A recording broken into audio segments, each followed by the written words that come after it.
So Savitri is now approaching her soul.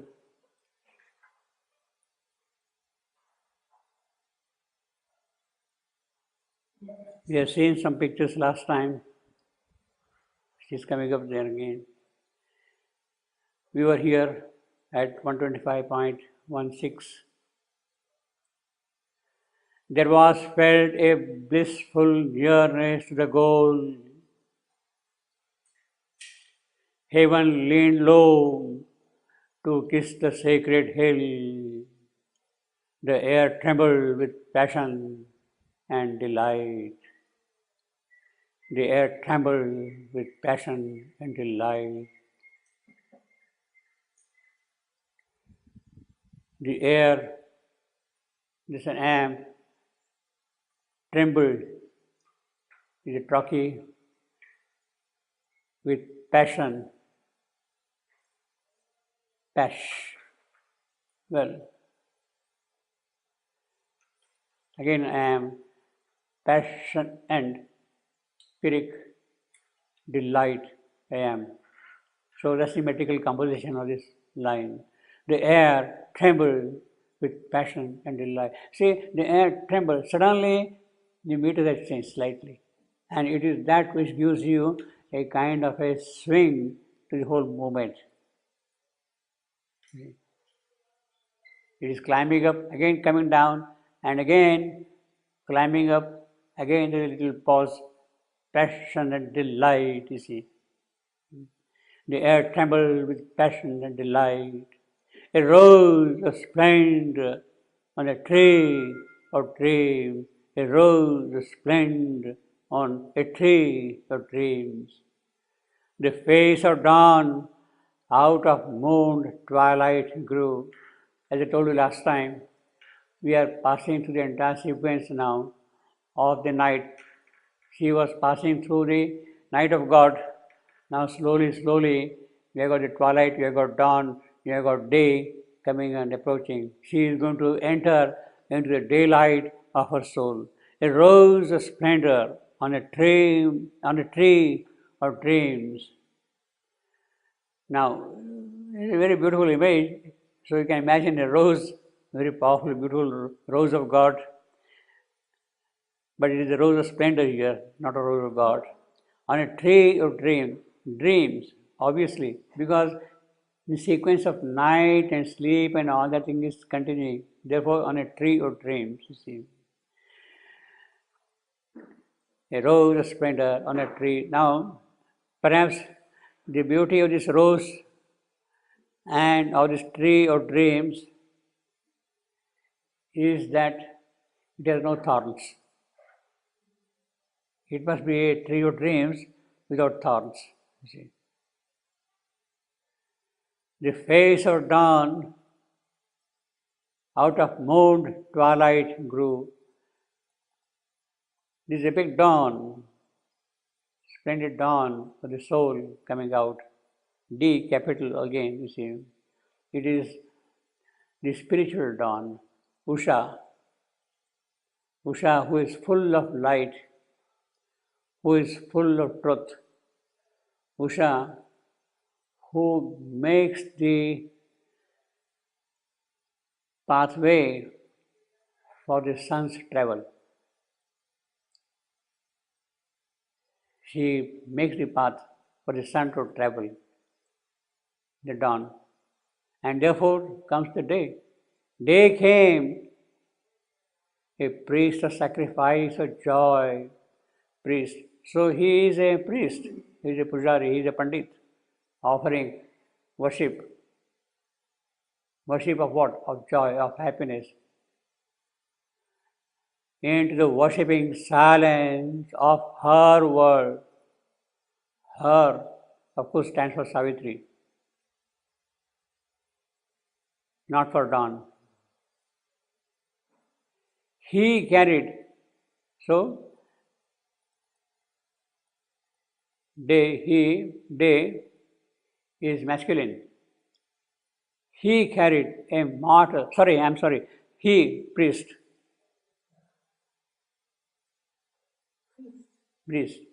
He carried, he stands as priest here. He carried, which is of course again the day. Day came priest. So specifically he refers grammatically to priest. Today also, you see. He carried a mortal luster as his robe. Mortal, we saw last time, immortal, that kind of a thing. What we have in all the other editions is immortal, not immortal. Immortal. Now, I think this is more appropriate, immortal luster, more appropriate, because after all, the day is there, it will come, it will sink down, it will go away. And he is wearing a robe, luster is robe, you see. He is not wearing the immortal luster. Trailed heaven like a purple scarf, so the heaven itself is this purple scarf, and wore as his vermilion caste mark a red sun. So he is a priest, so he is putting big kumkum or whatever we call it, chandan, on his forehead, a vermilion caste mark, a red sun.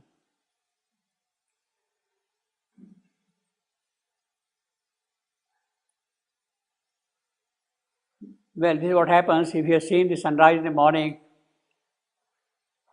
It is really red and it really looks like a big chandan mark on the forehead, you see. Now, why caste mark? Because the whole image is of a priest, of a worshipper. And caste mark also here means basically something which is significant, something very characteristic of the priestly kind. Nobility, learnedness, worshipping spirit, all these are the qualities of the priest. And it is that which he is wearing and showing here. Trailed heaven like a purple scarf and wore as his vermilion caste mark a red sun. As if an old remembered dream come true. See, you have got dream here, you also have here tree of dreams, but they are quite far away from each other to poetically not look jarring. They are well separated from each other. Otherwise, the proximity of the same word in poetry is taken as a flaw, as a blemish. But they are well separated and you can therefore take this thing independently of the previous dreams. As if an old remembered dream come true, she recognized in her prophetic mind, she Savitri, recognized in her prophetic mind. See, Savitri is approaching her soul. And she suddenly now, yes, but I have been seeing it earlier also. That experience is kind of renewed for her. Prophetic mind, the imperishable luster of that sky, recognized, you see, that is important. Because she knows it. At the moment, she has got an earthly veil. That veil is getting removed, and therefore, oh yeah, I am familiar with this picture. I am familiar with this scene. That's what it says. The imperishable luster of the sky, the tremulous swiftness, sweetness of that happy air, and covered from mind's view and life's approach, the mystic cavern in the sacred hill. See the whole thing, she is going deeper and deeper as if into the cave forest. Because in the cavern, she is saying, sacred hill, the hill of the soul, and knew the dwelling of her sacred soul. Knew. Why knew? Because some kind of a memory has awakened in her. You can recognize the moment she is approaching that, she is feeling, look, I am kind of familiar with this one. I had forgotten about these things. But now she is relating everything with her cavern in the sacred hill, cavern, mystic cavern. Cavern, what the Sanskrit description says, guha, hridaya guha, antara guha. It is the guha, cavern inside, in which the soul is seated. That is the standard scriptural description in the Sanskrit literature, hridaya guha.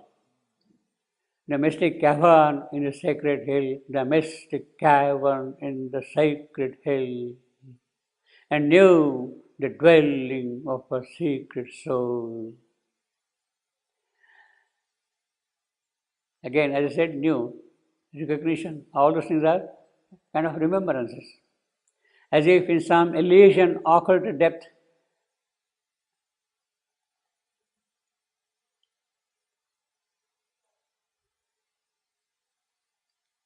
blissful, delightful, glorious, Elysian, where heroes and virtuous live after death.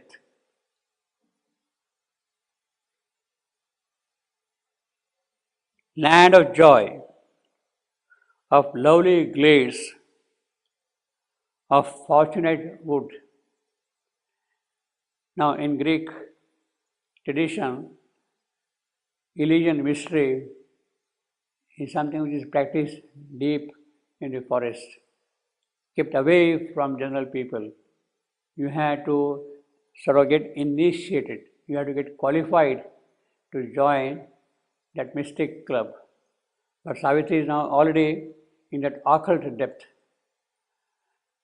as if in some Elysian occult depth, truth's last retreat from thought's profaning touch. Thought will not enter beyond that place. Last retreat. Here is the truth, thought will come and stop at that point. You cannot think of what the soul is. You can feel, you can know, you can recognize, but you can think of it. Thought's profaning touch. The moment it will touch, it will get kind of spoiled, profane. As if in a rock temple solitude hid, God's refuge from an ignorant, worshipping world. It lay withdrawn even from life's innocence, receding from the entangled heart's desire. So neither thought, nor heart's desire, nor sense can approach that place. God's refuge from an ignorant, worshipping world. He is kind of protecting himself against his worshippers, against his devotees. Which is good. Therefore, it's a retreat for him, a refuge.